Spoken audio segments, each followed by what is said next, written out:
I came to a screeching halt when I saw the outrageous price tag on a bag of pink Himalayan salt, $15 for just a few pounds of, well, salt. The claim was that it's packed with minerals, but is that really worth the hefty price? As someone who spent years digging through the fine print, I just had to investigate. I'm Walter Crane, and with over a decade of experience in editorial research, I've developed a pretty keen eye for spotting marketing gimmicks. This is what the headlines missed, by the way. In this video, you'll see the shocking truth behind the pink Himalayan salt hype, the misleading labels, and the real cost of buying into the fantasy. It's gonna be a wild ride. Please note that I'm using a pseudonym to protect my identity, which might seem weird, but I've found that taking on big brands and debunking popular myths can have some pretty unintended consequences. My goal is to provide you with accurate, unbiased information, and I believe that using a pseudonym allows me to do just that, you know. Now, let's dive into the world of pink Himalayan salt. Most videos and articles compare it to regular table salt, but they never really question the actual mineral payload, which is kinda weird. According to a study published in a peer-reviewed journal, Himalayan pink salt contains 84% NaCl, with the remaining 16% consisting of trace minerals like calcium, magnesium, and potassium, each accounting for less than 0.1% of the total weight. Source: that's a far cry from the mineral-rich claims made by marketers, if you ask me. To put this into perspective, rock salt, also known as halite, is listed as 100% NaCl with no significant amounts of other minerals, according to the USDA's database. Source: so what makes pink Himalayan salt so special, huh? The answer lies in the marketing, not the science, it seems. The World Health Organization recommends reducing sodium intake to less than 2 g per day, about 5 g of salt, for adults to lower the risk of cardiovascular disease. Source: but what about the alleged health benefits of pink Himalayan salt? Harvard Health states that it does not provide any measurable health advantage over regular salt, and that the trace minerals are present in such low concentrations they're nutritionally insignificant. Source: the FDA's nutrition labeling rules require that sodium content be listed in milligrams, and the agency notes that all salts, regardless of source, contain roughly the same amount of sodium per gram. Source: so, why are consumers being misled into spending more for what is essentially just salt? The answer lies in the power of marketing and the desire for a quick fix, I suppose. As we delve deeper into the world of pink Himalayan salt, it becomes clear that the stakes are high, really high. If the minerals are negligible, consumers are being misled into spending more for zero benefit, which is kinda crazy. The question is, what's really going on behind the scenes? Are manufacturers taking advantage of our desire for healthy alternatives, or is there something more sinister at play? In this video, we'll explore the truth behind the pink Himalayan salt myth and what it means for your health and your wallet, so stay tuned. The pink Himalayan salt industry is a multi-million-dollar market, with thousands of products claiming to offer a range of health benefits, which is just astonishing. But what about the science behind these claims? Is there any evidence to support the idea that pink Himalayan salt is better for you than regular salt? The answer is a resounding no, unfortunately. According to the available data, pink Himalayan salt is nothing more than a marketing gimmick, designed to part you from your hard-earned cash, which is pretty sad. As we continue to explore the world of pink Himalayan salt, it's clear that the stakes are high, really high.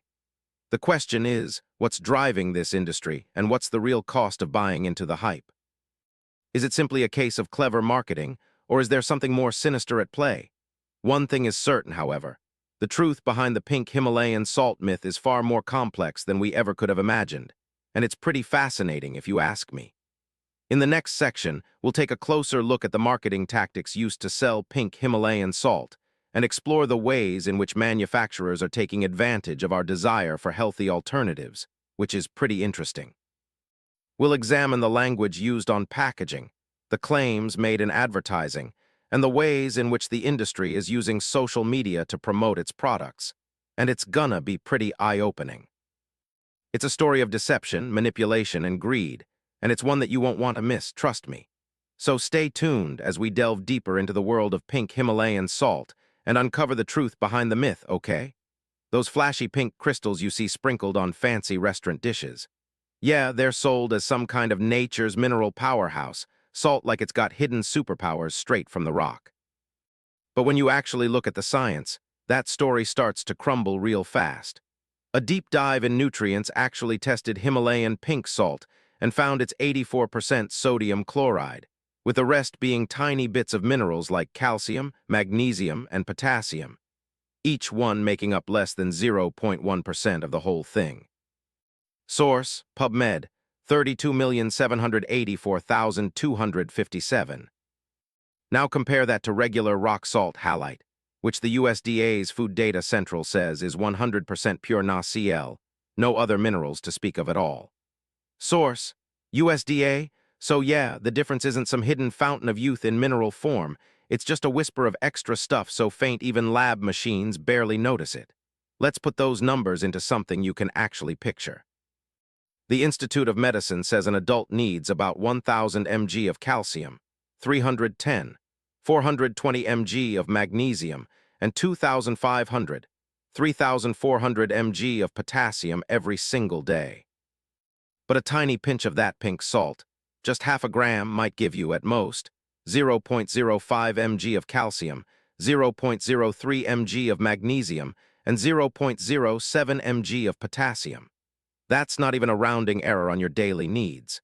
We're talking 3 to 4 orders of magnitude too small to even register in your body. And the WHO isn't messing around with their salt advice.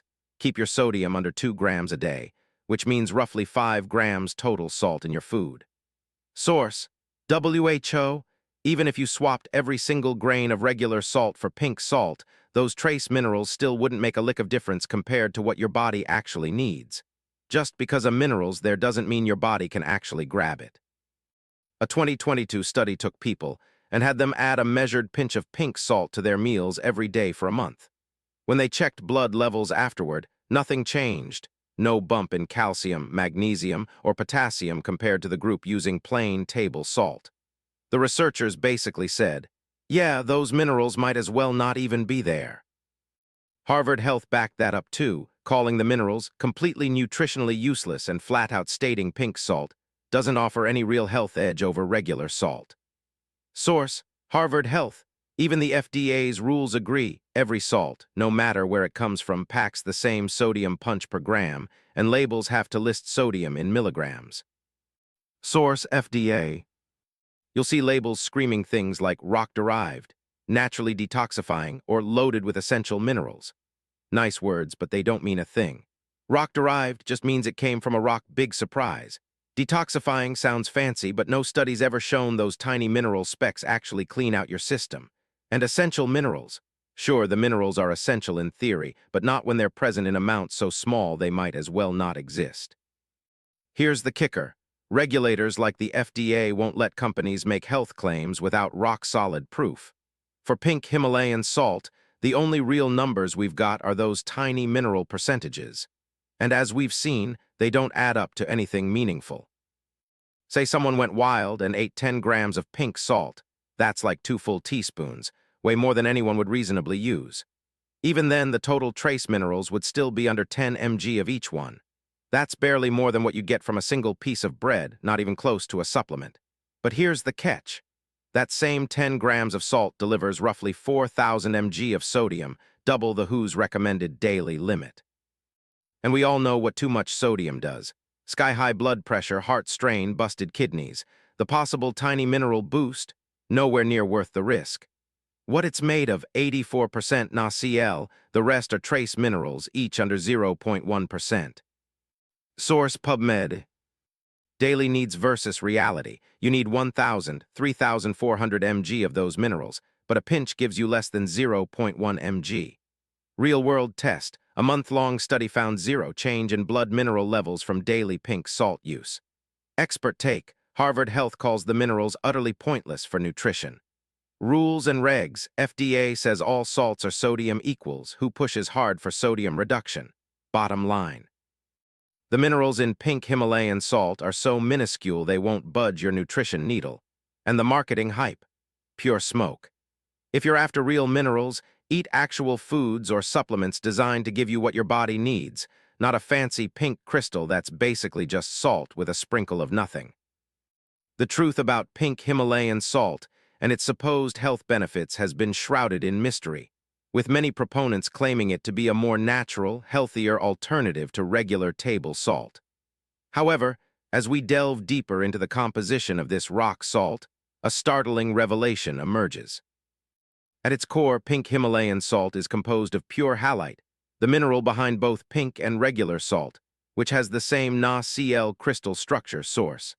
The distinct pink hue is merely a result of iron oxide staining, not a reflection of any inherent health benefits. This discovery is crucial, as it debunks the so-called natural detox claim often associated with pink Himalayan salt. When we examine the mineral profile, it becomes apparent that it is virtually identical to refined table salt, with the study finding that Himalayan pink salt contains 84% NaCl, and the remaining 16% consisting of trace minerals such as calcium, magnesium, and potassium, each accounting for less than 0.1% of the total weight. Source. In contrast, rock salt, or halite, is listed as 100% NaCl with no significant amounts of other minerals, according to the USDA database. Source. This striking similarity between the two types of salt raises questions about the perceived value of pink Himalayan salt. Companies often conflate the term rock-derived with health-enhancing, creating a perceived value that is not supported by scientific evidence. The World Health Organization recommends reducing sodium intake to less than 2 g per day, about 5 g of salt, for adults to lower the risk of cardiovascular disease, with no distinction made between types of salt. Source. Harvard Health also states that pink Himalayan salt does not provide any measurable health advantage over regular salt, and that the trace minerals are present in such low concentrations they are nutritionally insignificant. Source. The FDA's nutrition labeling rules require that sodium content be listed in milligrams, and the agency notes that all salts, regardless of source, contain roughly the same amount of sodium per gram. Source. In light of this evidence, it becomes clear that the supposed health benefits of pink Himalayan salt are nothing more than a marketing ploy, with no scientific basis to support the claims. As we navigate the complex world of nutrition and health, it is essential to separate fact from fiction and to rely on credible sources of information. By doing so, we can make informed decisions about our diet and lifestyle, rather than being swayed by misleading claims and marketing hype. The myth of pink Himalayan salt's health benefits has been busted, and it is time to rethink our approach to this so-called natural alternative. In conclusion, the truth about pink Himalayan salt is simple. It is nothing more than a type of rock salt with a distinct color, but no inherent health benefits. As we move forward, let us be mindful of the information we consume and the claims we accept, always seeking to separate fact from fiction and to make informed decisions about our health and well-being. Shelling out extra cash for pink Himalayan salt isn't going to up your nutrition. It just keeps the marketing wheels turning. The calcium, magnesium, and potassium that tint the crystals pink amount to under 0.1% of the weight, a whisper of a fraction that's nutritionally negligible. Source. By contrast, regular rock salt is basically just sodium chloride 100% NaCl and lacks any meaningful mineral content. Source. The FDA points out that, ounce for ounce, every salt type gives you about the same sodium hit. Source. Put simply, the pink shade is a cosmetic tweak, not a health boost. The WHO recommends adults cap sodium at 2 g daily, roughly 5 g of any salt, to cut cardiovascular risk. Source. Whether you dust on pink crystals or plain white flakes, the sodium you get is the same. Harvard Health backs this up, noting the trace minerals in Himalayan salt are nutritionally trivial and that there's no measurable health edge over regular salt. Source. So what does that translate to when you're standing in the grocery aisle? Take a step back from the pretty pink and zero in on the ingredient list. If a label touts pink Himalayan salt as a main ingredient, ask yourself, is it actually adding any real nutrients, or is it just a branding flourish? Scan the nutrition facts for real contributions, protein, fiber, vitamins, instead of getting dazzled by decorative colors. Bottom line, the sodium you ingest is identical, no matter the shade. Once you get that the pink hue brings no hidden health perk, you can shift your dollars toward foods that actually enrich your diet. Pick whole grains, beans, and fresh produce that pack real vitamins and minerals, and keep your sodium in line with whose recommendations. That simple switch lets you break the marketing loop and make evidence-based choices. If this myth-busting hit the spot, smash the like button, hit subscribe for more science-backed nutrition truth, and share the video so others can cut through the hype. Your click spreads clarity, slices